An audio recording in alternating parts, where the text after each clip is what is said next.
NCSC, National Center for Science Communicators, Space Week, and all our co-partners in organizing this Space Week, which is just now I told Extended Space Week in collaboration with ISRO as well.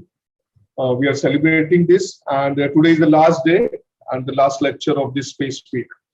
In fact, the fifth lecture, and all that theme was on women in science, women in space. So we today we have the fourth women scientist, who were from one from NASA, and then other one means we have our own Indian scientists as well as from foreign countries. So total 5 lectures. One lecture was from Director, Capacity Building Program of ISRO Headquarters, Mr. Sudhir Kumar.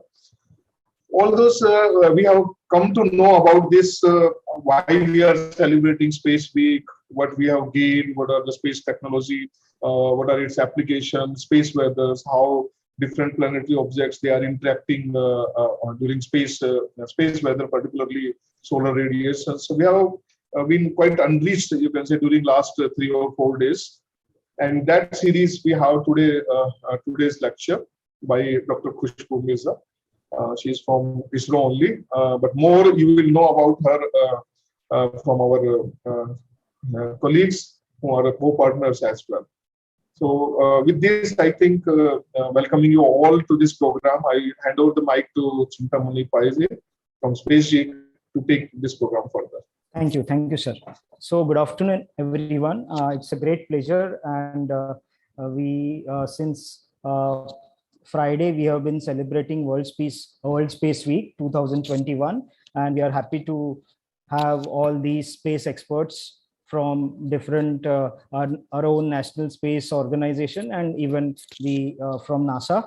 And now we are towards the end of the World Space Week, and we are very fortunate to have Dr. Khushboo Mirza, who is a scientist at NRSC ISRO. And in fact, I must thank Professor Anil Mathur, who is also ex-ISRO scientist, and he is also a co-founder of Indian Space Industries Exhibitors, who has played pivotal role to get in touch with Khushboo ma'am. And in fact, when we were finalizing all the talks, I remember I called Mathur sir and I requested Mathur sir ji, ek chahiye speaker, somehow we need from ISRO, and that is when he said, oh, don't worry Chintamani, I'll just talk to someone in NRSC I know, and that is how this today's talk we are able to see because of Mathur sir. He's actually traveling right now, so he is not able to attend this session, so he has told his colleague Professor VK Jain, who is also ex-ISRO scientist from Space Application Center ISRO, and he is also part of Indian Space Industries Exhibitors.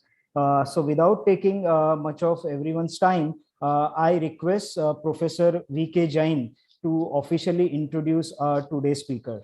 Over to you, sir. Okay, thank you, Chintamani, for inviting me for such a prestigious opportunity. It's my great pleasure to introduce Madam Khushboo Mirza from ISRO. I am also from ISRO, and I have worked in satellite communication for about more than 36 years in various divisions. So I respected Mr. Umesh Rustigi, Suhas Naik, Chintamani Pai Vaibharat, and other dear participants. It's my privilege to introduce Khushboo Mirza. She is Scientist Engineer SF from ISRO, Department of Space. She completed BTech in Electronics and Communication Engineering from ZHCET-MU. She has about 14 years plus experience in Indian Space Research Organization, and she has been posted in RRSC North National Remote Sensing Center, Delhi. She is working on application of remote sensing technology for the social benefit and more effective use of space technology in government ministries. Her expertise in software development for remote sensing application, mobile applications, machine learning, data science, etc. She has driven 14 years experience in developing software as well as hardware application related to space technology. And she has contributed towards the project of national importance like Chandrayaan I, SIS, DP, Gram Panchayat, Special Development Planning, Nayak Vikas, etc. Her awards and achievements are many. Few are here. She has been widely appreciated for being a part of Chandrayaan I mission as being a youngest team members of prestigious mission. This story has been covered in various national newspapers. She has achieved ISRO Team Excellence Award for space-based information support for decentralized planning. So she has vast experience in mostly in remote sensing areas and geospatial field. I invite her for her talk. Please, madam, continue your talk. Over to Chintamani. Yes, ma'am. We request you to take over the platform. Thank you so much, sir, for the kind introduction. I feel privileged to be here amongst you all and getting such an introduction from our senior scientist, ex-scientist from ISRO. It's a great privilege. I will just start my presentation.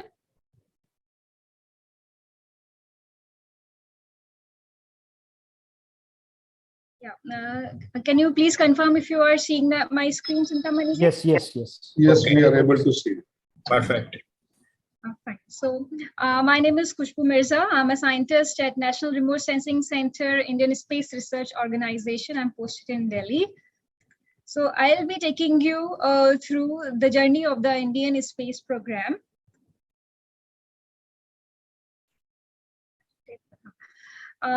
The founder of space program of India was Dr. Vikram Sarabhai, who started the space program in India in early 60s. And he was of the opinion that we should be second to none in the application of advanced technologies to the real problems of man and society. So with that vision, Indian Space Research Organization was established on 15th August 1969. It is the space agency of the Indian government, which is headquarters in Bangalore. It has three main components. First is satellite communication and remote sensing, space transportation system, and application program.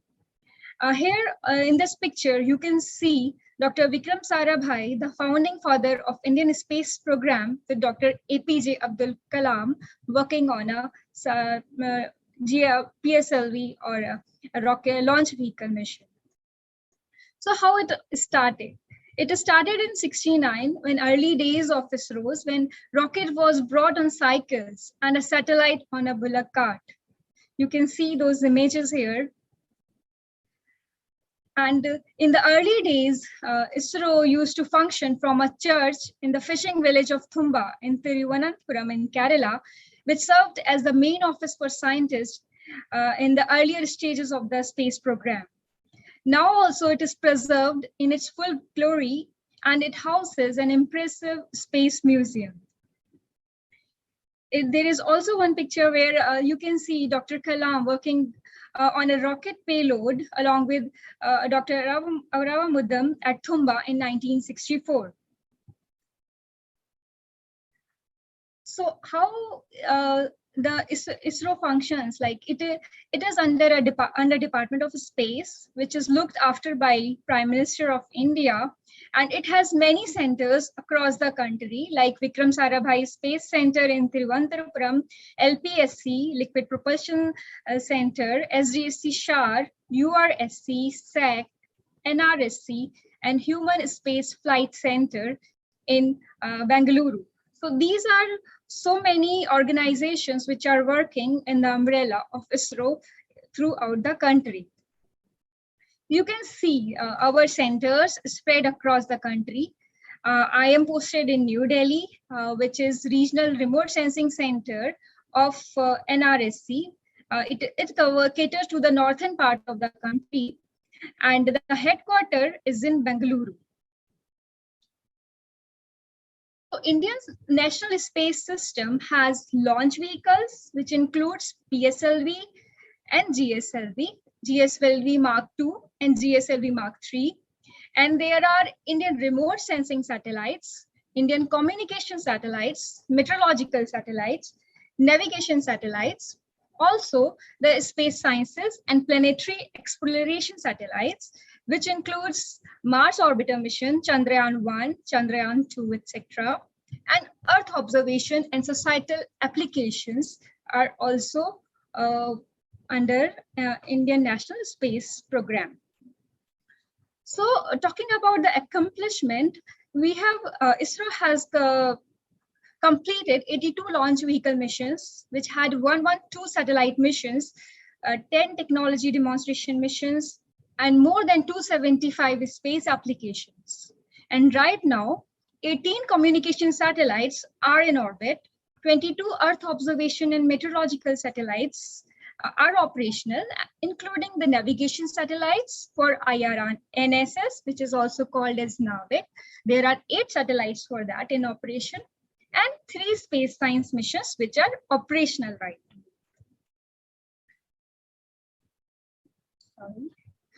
So you can see here that our program, our ISRO space program is people-centric and application-driven, which has launch vehicle, space applications, Earth observations, satellite communication, navigation, and science and exploration.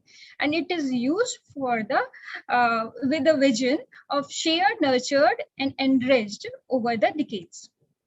So here you can see the slide which mentions about the launch vehicle. So how it started, the first, it was SLV-3, which can take up to only 40 kilogram payload mass to the low Earth orbit. And now we have GSLV Mark III, which can take 4 tons of payload, plus 4 tons of satellite to the geosynchronous transfer orbit. So we have traveled a long journey in the past few decades.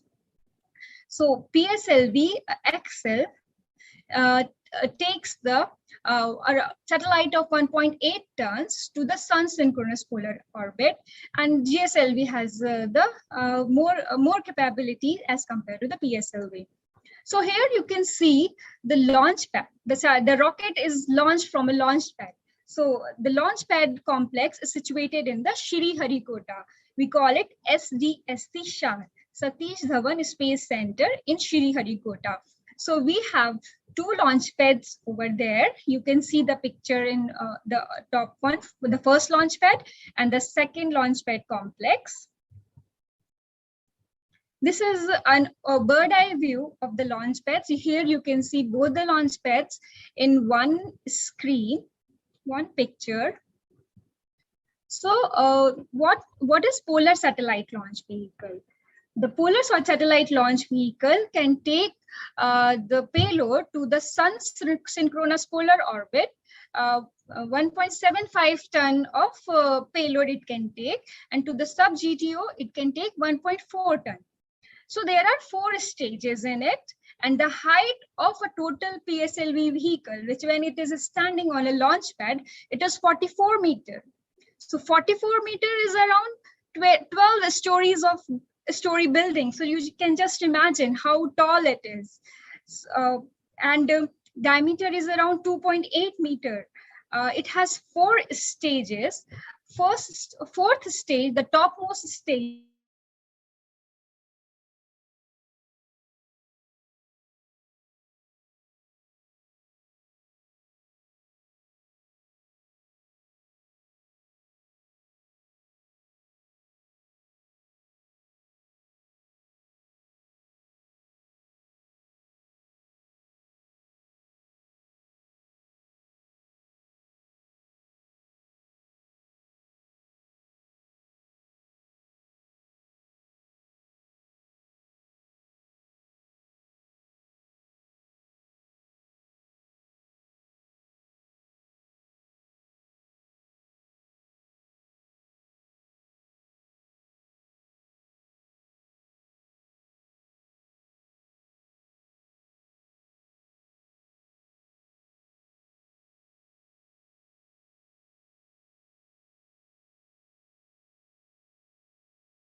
off from the ground, from the earth. And there are strap-on motors. There are 6 solid rocket strap-on motors in this PSLV configuration, and strap-ons in some of the configurations, strap-ons are not used, which is called core alone version. So there are no strap-ons in that, and it can provide a maximum thrust of 719 kilonewton. So the lift of mass, like when there is no payload, no satellite, so it can when the rocket is ready to lift off, the mass is 320 tons. So 320 tons of a rocket is launched from the Earth's surface, and it goes and it places the satellite into the orbit. Coming to the geostationary satellite launch vehicle, geosynchronous satellite launch vehicle, GSLV. The height of this is around 49 meters. It is taller than the PSLV. It has 3 number of stages, and the lift of mass is 404.75 tons. And the first flight of GSLV was launched in 18th April 2001. And there are 3 stages. The third stage, the uppermost stage, so that is called cryogenic upper stage, which has the cryogenic engine in it, which comprises of liquid oxygen and liquid hydrogen, and it gives a thrust of around 75 kilonewton. And second stage has one engine, which is used in the second stage. The stage is derived from the PS2 of PSLV. The same engine is used here also, and it gives a thrust of around 800 kilonewton, can give up to 800 kilonewton. And first stage of GSLV, it is also derived from the PSLV PS1 stage. It is a solid stage. That means the fuel is in the solid form, and it is augmented by 4 liquid strap-ons. And the strap-ons are liquid engine.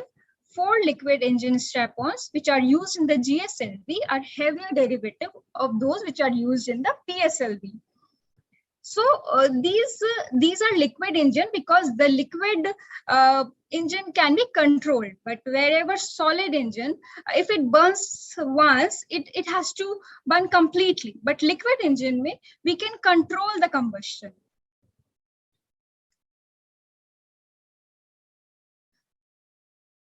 So coming to the GSLV Mark III, it can take payload to GTO, which can weigh up to 4 tons, and to low Earth orbit, it can take around 8 tons of satellite. It also has the cryogenic upper stage, which is called C25, which is powered by CE20, India's largest cryogenic engine that is developed by us, by ISRO. And it has around 28 tons of fuel of liquid oxygen and liquid hydrogen. And then we have core stage, which is the L110 liquid stage, which has 2 Vikas engines, and which are developed by the ISRO, one of the ISRO center, which is Liquid Propulsion System Center of ISRO.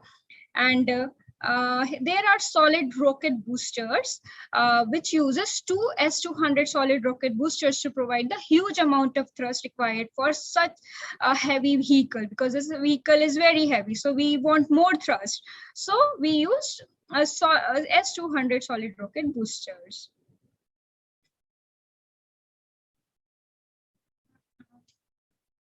What happened? Yeah.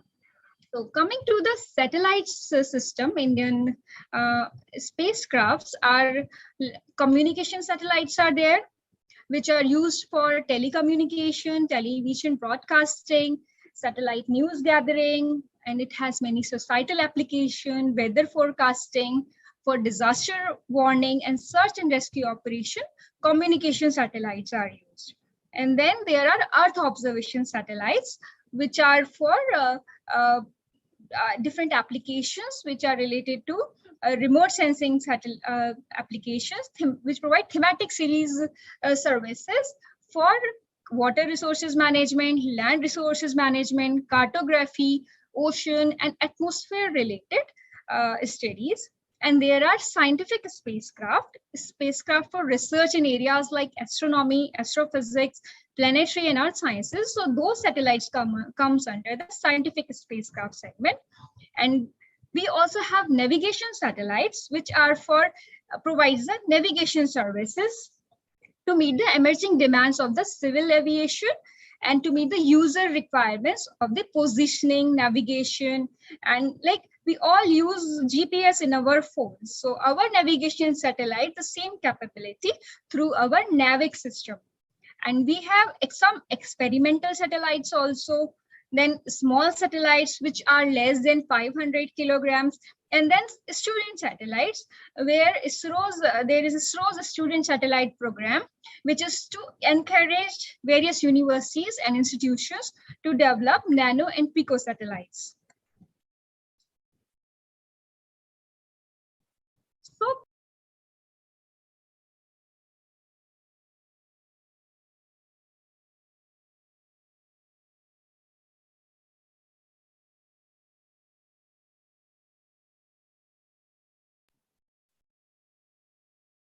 sorry, am I audible?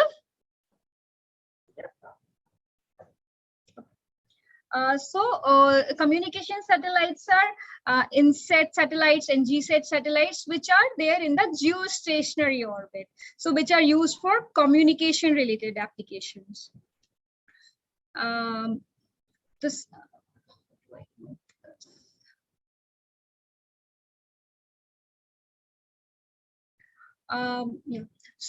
It is used for telecom, for television and DTH services, where we are providing 100% national coverage. For news gathering also,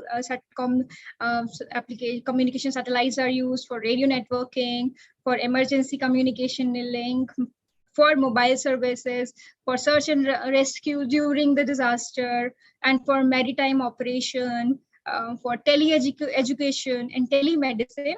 So these communication satellite, these capabilities during, these are some of the applications.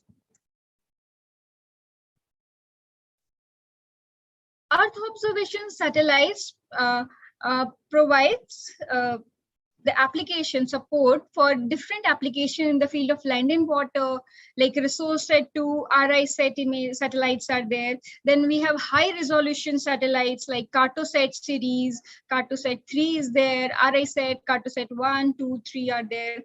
Then ocean related studies, OceanSat 2, SARAL is there for weather and climate, Kalpana, and so these are the satellites which are supporting our Earth observation system. And the imaging capability, earlier days it was used to be 1 kilometer, but now we have better than 0.8 to 0.5 meter resolution capabilities. Here you can see an image which is taken at 1 kilometer resolution on the left side and the 1 meter resolution on the right hand side. So from the space, from that much height, you can see such images through a high resolution camera, high resolution payload. So that kind of capabilities our satellites have. So how this Earth observation program is supporting the national priorities, like we are supporting the food security related application, water security, environmental and energy security, infrastructure and development planning, disaster management, weather and climate. So these are some of the domains where our Earth observation satellites are providing support. So some of the applications I will mention here, like in the case of agriculture.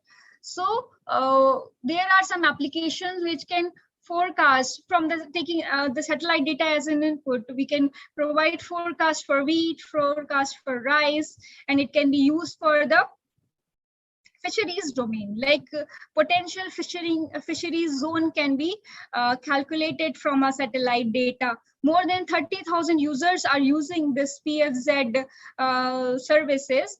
And because of that, it has enhanced the catching of the fish with less effort, because they know, the fisherman knows where to go to catch the fish from this input, from the satellite input. So they have got better opportunities. And then watershed development. Micro watersheds. For watershed development also, our satellite support provides the support, and from that we can calculate the runoff, how much water can remain, can run of water runoff analysis we can do, and we can find out how much water will be here at that level. So all those calculation can be done, which is supported by the satellite data. And then for drinking water also, we are supporting by providing maps for prospective groundwater zones. For wasteland mapping also, inputs are provided, and monitoring the irrigation command area. So all these things can be done through the help of the satellite data.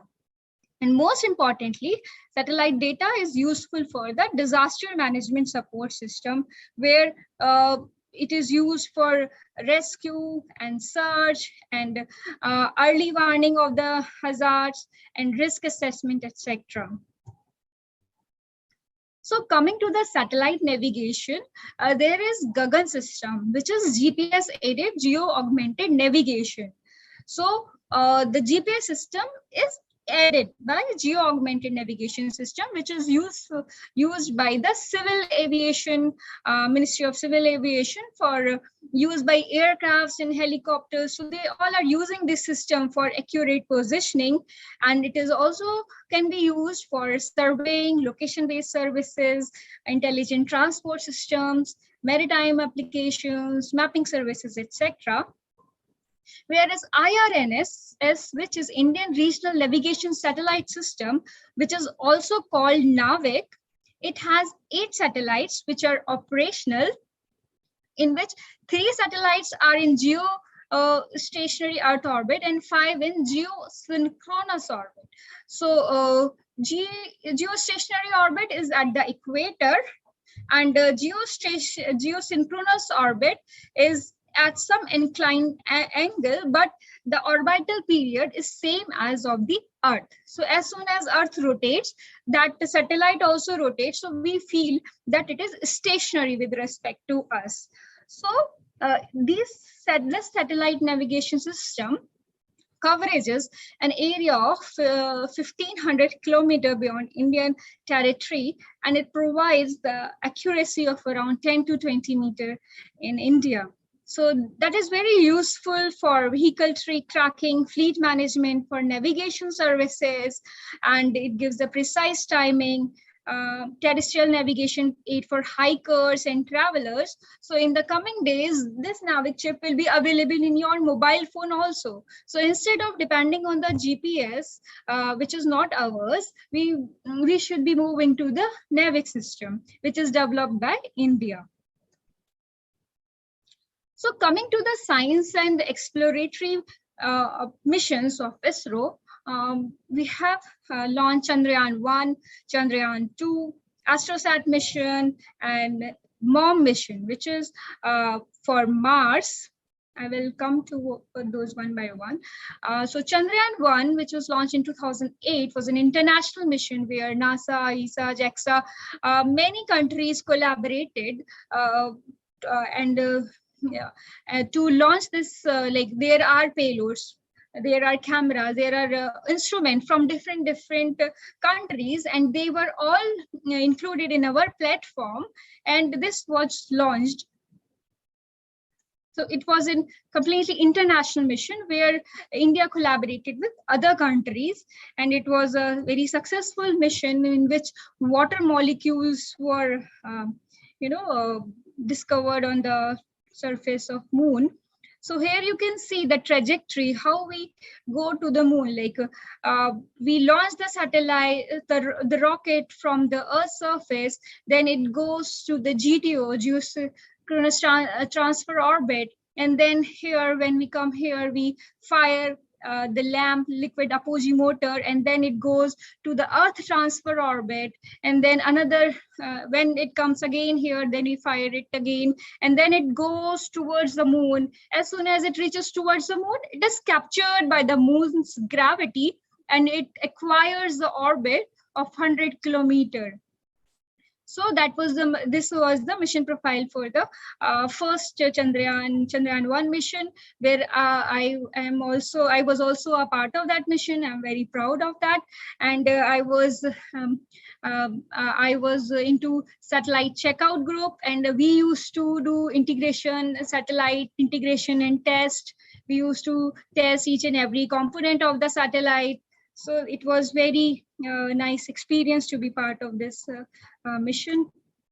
Then there was Chandrayaan II mission, which you all must be aware, which was launched in 22nd July 2019. Here you can see the image of the satellite in the clean room, which had the lander and rover also. But unfortunately, that did not go as the plan. But the satellite is still in the orbit and sending us the pictures, and the data is being used by the scientific community for the research purpose. And coming to the Mars Orbiter mission, which is also called MOM, which was launched on 5th November 2013. And it completed the designated mission life of 6 months on March 24, 2015.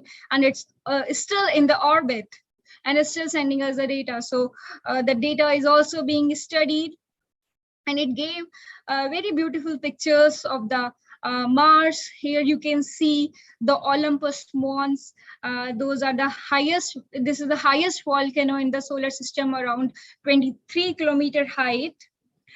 Here you can see this is that, and then Valles Marineris, the longest canyon in the solar system, and collinear mons, Arcia, Pavonis, and Ascaris. They are in a line, so we call it collinear. And Arcia Mons on 4 January. This is the picture which is sent by the Mars Orbiter mission. There are few other images of the moon captured by the Mars Orbiter mission. So now coming to the Astroset, it is also a satellite. It is the first multi-wavelength observatory in space. It is the first platform to carry simultaneous ultraviolet to X-ray observation to study the stars and galaxies. So it's like our own observatory, which is in the space. And it is sending very useful data for the scientific community. You can see the actual picture of the satellite when it was being tested in the clean room, one of the labs. So now for the human space flight program, many experiments have been done. So this is one of the experiments which was done for crew module separation from the launch vehicle and for the recovery. So this was, here you can see crew module separation from launch vehicle happened at 100 kilometer, and that capsule was, it is splashed down at Bay of Bengal, which is 600 kilometers from the Port Blair, and which was recovered by the team. So this was a successful mission for retrieving the crew module. And there was another testing for reusable launch vehicle. So right now, all the launch vehicle, PSLV and GSLV, when the one stage is burnt, it separates from the rest of the vehicle, and the parts which are already used, they fall into the sea. But in this case, some like RLVT, the reusable launch vehicle, the launch vehicle can be reused. So that kind of technology was developed, and it was tested. Here, so this was used for testing the re-entry missions, where people will be sent to the space and how we have to recapture it. And then paired abort test was done in case something bad happened during the launch operation.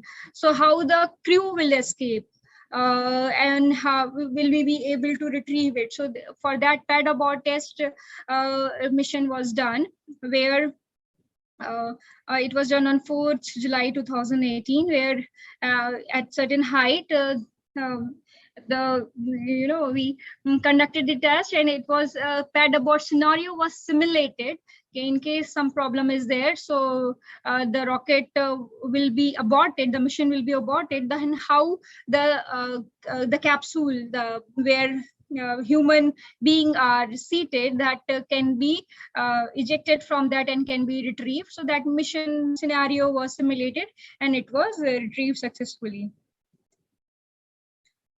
So in the human space flight program, one crew module will be sent to this space, and 3 or 4 scientists will be sent. It is in the upcoming pipeline, and the tests are ongoing. So one new center has been set up for looking after this, which is in Bangalore, and it is called Human Space Flight Center.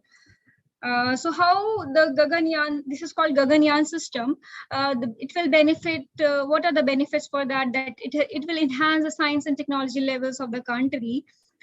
We can showcase our capabilities, and it is a national project which is involve other institutions, academia, and industry, which will certainly improve the industrial growth of the country. It will inspire youth to take challenges in science and technology.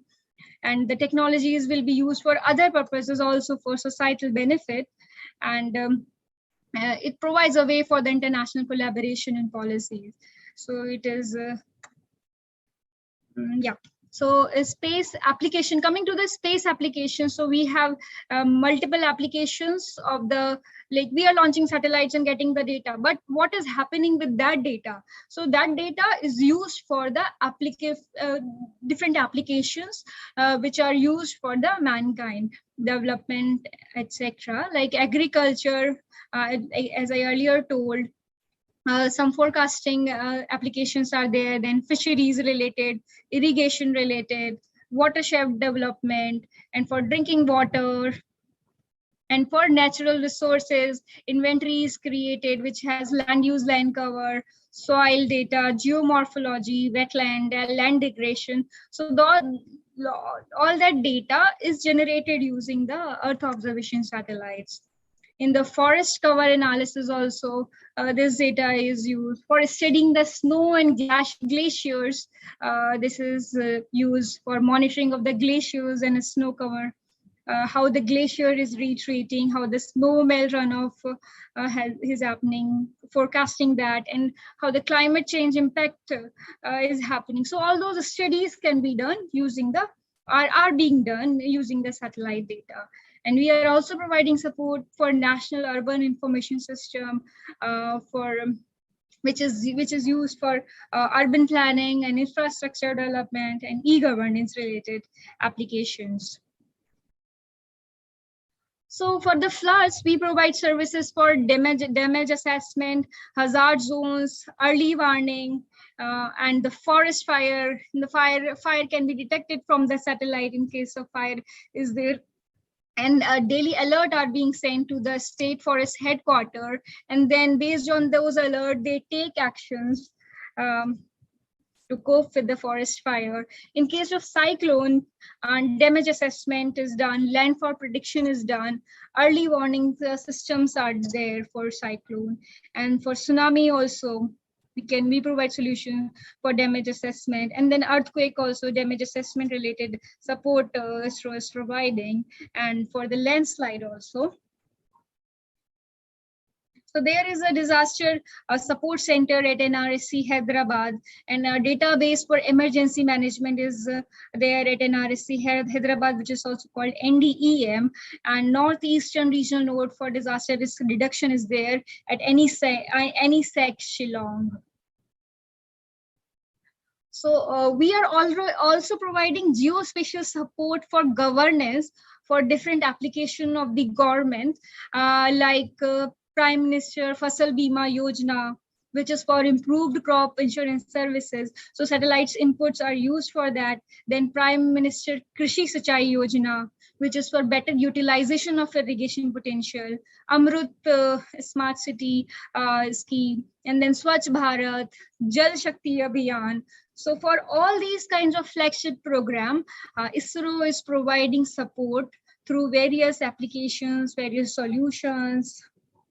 So yeah, so there are different portals which are geographic information system or geo portals, which are developed by NRSC or different centers of ISRO like SAC, etc. For these applications, through these applications we are providing different services to the users, to the general public, or to the government. Like Bhuvan is there, which is used for visualization. Thematic services it is providing for land, ocean, disaster services. It is providing supports, and there is a free data download available. The students can download the data and start working on it. So it is a very user-friendly system where you can explore this.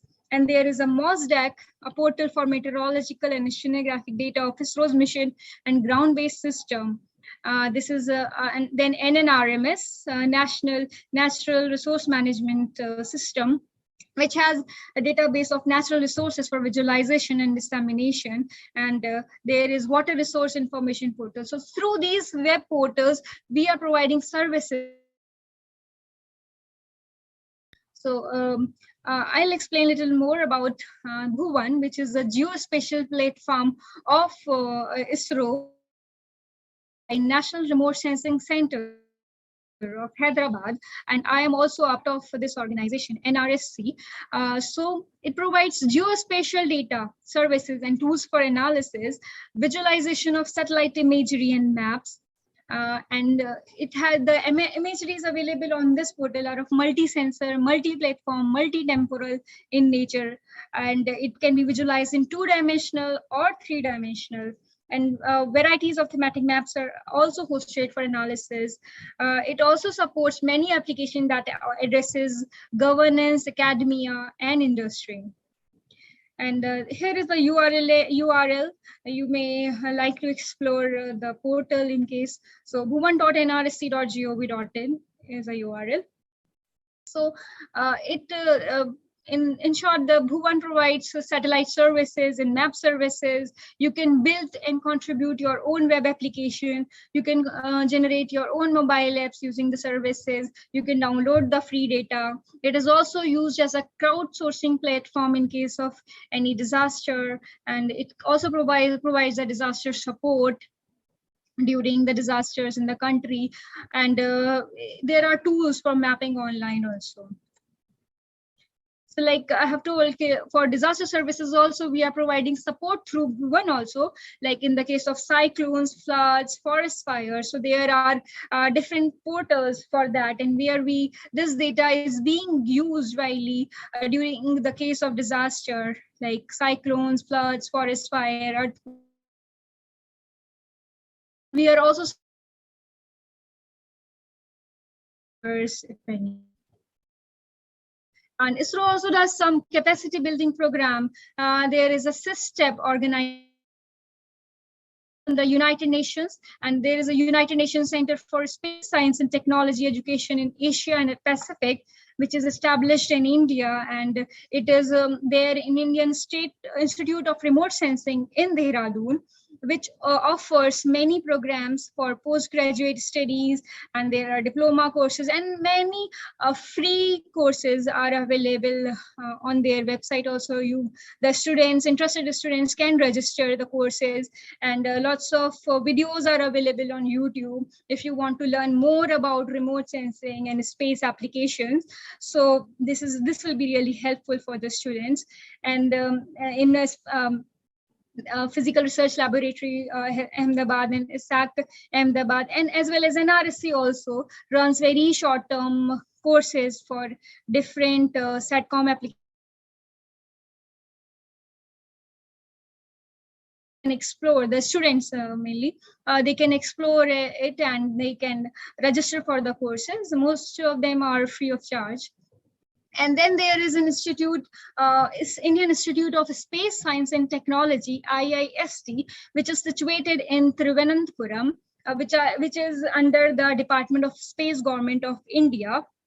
So it is a very this institute comes under Department of Space. So the students which pass out from there, they get an opportunity to directly come to the ISRO. They don't have to write the exam like other students have to write. So it is a very nice institute which where you can have a specialization like avionics, aeronautics, or physical sciences, and you can do your BTech or MTech from there after 12th, of course.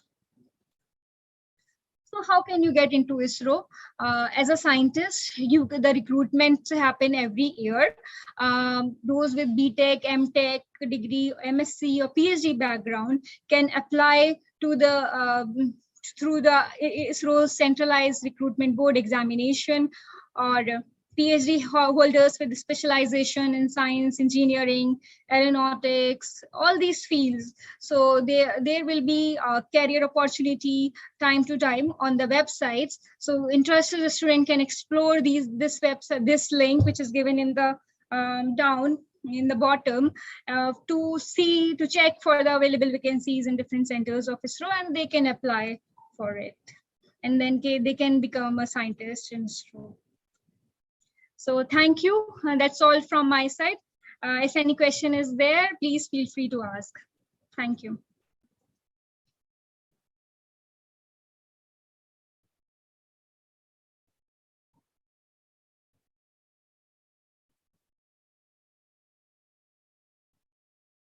Chintamani ji, your mic is muted.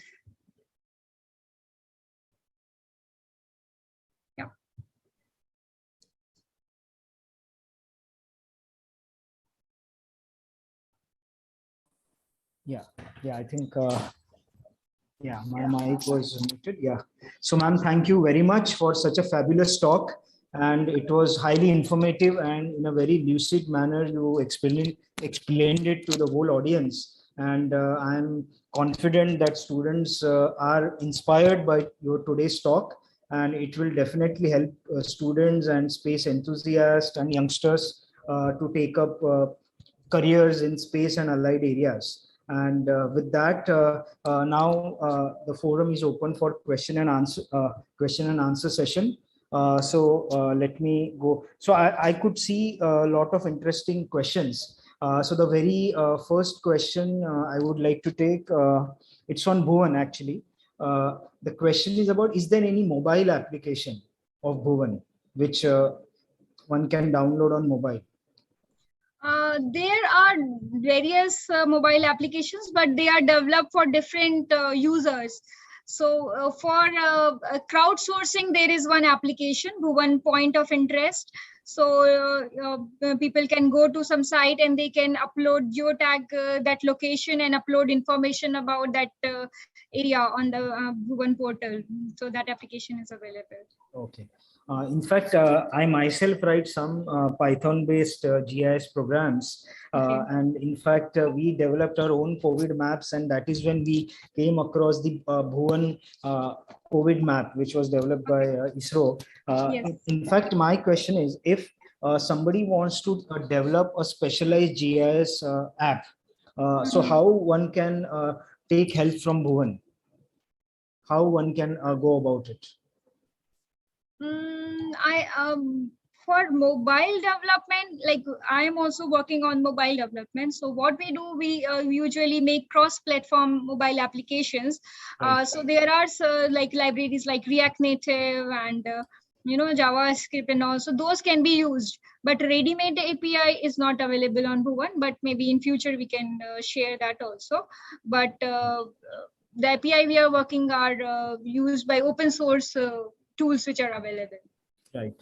And my next question is there any possibility in future where any citizen can actually check on from the flood conditions, what we always face in India, and since there have been recent changes in the climate patterns. So is there, do we expect any services in future where any citizen can get from through Bhuvan about water level? In Bhuvan, there is also already a portal available for this flood locations which are high, which have high probability of inundation during a rain or in case of flood. So we have already provided that data. So in case of flood, we provide for that area also, but those services are available for general public already. You may explore Bhuvan services, bhuvan.gov.in. So there you will find it. Right. Thank you. So then one question from audience, Palak, what knowledge, skills and experiences should astronauts have to qualify for their job? Astronauts abhi tak to koi gaya nahi hai. So like some people are getting trained, but those are from Air Force. But I like for in my organization like NRSC, most of us are BTech or MTech and PhD holders, and BSc, MSc, PhD, etc. And if you are good in computer science, electronics and mechanical, for these backgrounds, ISRO conducts exam every year through ICRB. So you may aim for that. Okay, thank you. Then there is next question by Manthan. He's asking, ma'am, can you tell in short what type of information will Aditya mission will provide? Aditya is to study the sun activities. So solar flare, etc. will be will be studied through that. I don't really have much details about that right now. So you may come back to me later. Right. Then there is another question. What is the role of geologists in ISRO? There are many geologists here in ISRO, and they are studying the groundwater related studies they are doing, and paleo channels. Like one of our senior scientists here is working on the paleo channels, like to find the Saraswati River. So that kind of studies people are doing. So lots of scope is there for geologists too. Okay. And then there is another question by Shaurya. How are satellites essential for sites? I would like to know if I have to deploy such a satellite. I mean, maybe I'll reframe that question. Basically, how students can approach for student satellite missions, and maybe what kind of exposure they will get through different schemes of ISRO. There was this Yuvika program earlier, 2 years back, but because of COVID, it is stopped. It did not happen last year. So in that, some students are selected and they are trained for 2 weeks for different domains of ISRO. And for the development of, like, usually it is through the collaboration of institute, like the institute you are there. So in satellite technology cells are also there in different institute like IITs, and in many IITs there are STCs, space technology cells. So they are also contributing to that, and some institute at the university level and all, they have collaboration with ISRO for developing the satellites. Yeah. Right. Thank you. So, ma'am, it was really wonderful to have you. And this being the last talk of our online series during which we are celebrating as a part of World Space Week, here comes to an end. And I really thank all the participating organizations. Is Dr. Vaibhav there? Can I see Dr. Vaibhav? I think he has lost his connection. But I thank all the participating organizations, especially Nehru Science Center, who have been a pivotal support.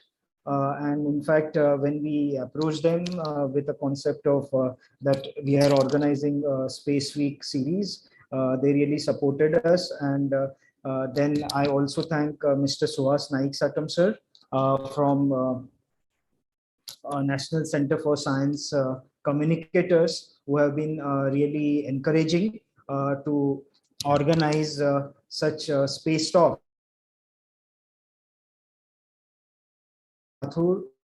We have been also organizing a lot of space events, and also the staff at Nehru Science Center, especially Rajesh and Manjula ma'am. And I forgot to thank Head of Education, Umesh Kumar Rastagi sir. We have been really working at odd times and communicating and to make that things go smooth, because not all of us are like geographically scattered, and then meeting, and because of all our efforts, these talks could materialize. And from Space Geek side, I thank Dr. Vaibhav Raut, who has been expert associated with us, and he has been his support has been really valuable. And then Mr. Raj Thevar. And if any of the participating organizations anything before we, because I request. Kumar sir, your mic is muted. Yeah, you can thank actually ISRO. We should thank ISRO and all organization, means currently, as well as the former scientists who have been kind enough to spare time and join us. And without their help and support, perhaps would not have been possible to give this the dimension it has got now, particularly last 4 or 5 days organization. So a big thank you to all of them, and obviously all our participants. They have been constantly with us in online lectures. Now I think Dr. Weber has also joined now recently. Yes. I was in fact not able to move. Yes. Okay. Yeah, Dr. Weber, you want to say something? Yeah, Chintamani. Yeah. In fact, yeah. I mean, we have received around 900 participations all over India, and it was such a overwhelming response. Yeah. And we really we will keep organizing such more events in future, and we really expect to receive this kind of response. In fact, so many entries were received for online essay competition that we have to extend our results date. If some Dr. Khushboo, if ISRO is having some hands-on kind of thing for school children, or maybe an online workshop kind of thing, perhaps, because I remember there was one demonstration way back from Bangalore on water rocket demonstration. Okay. In fact, we made it at our campus also, and it's very, very popular. Such kind of things children enjoy a lot. So if some demonstration, working demonstration or hands-on or some modeling kind of thing, perhaps it will be highly appreciated. We can try that, sir. We'll be in touch for that, yeah. Yeah. Can I request Suhas Naik Satam sir, who is General Secretary of National Center for Science Communicators, to say a few words? Yeah, Suhasji, please unmute. Yeah.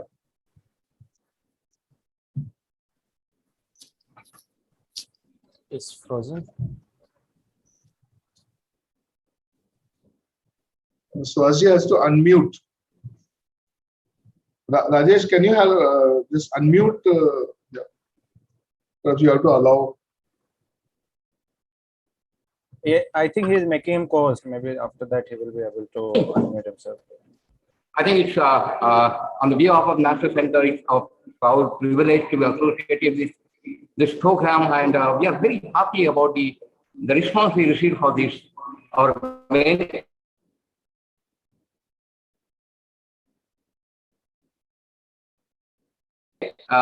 encouraging some kind of enthusiasm among the students, kind of thing, and very happy that associating with the Nehru Science Center, which we are doing for quite some time, and this time is a Space Geek. I think young dynamic teams is, in fact, they're putting their heart and soul together, and we can see the response very encouraging one, and we definitely take the. I think that was the first step. Now we'll take a bigger step, a giant step to the mankind, in fact. So we like definitely and very happy to be associated with this particular Space Geek. And as Chintamani said, that I think whatever we are doing, the collaboration will continue, in fact. And I think basically see to it that our next generation get benefited, and the time will come. In fact, like as you said, the nation is celebrating 75 years of its independence, and I happen to see the students who are, attending this kind of talk. You are 25. In 2047, I think this will be the people who are going to get benefited more. In fact, with this, I don't want to say goodbye. In fact, wish you very, very happy space weaving. So, what you call Jai Vigyan and Jai Chandrayaan at this hour of time. Thank you so much. Thank you, sir. Thank you, sir. So with that, we end this session. And again, thank you very much, ma'am, for joining us. And we are really fortunate to have you, and stay connected. Thank you all. Thank you, everyone. Thank you.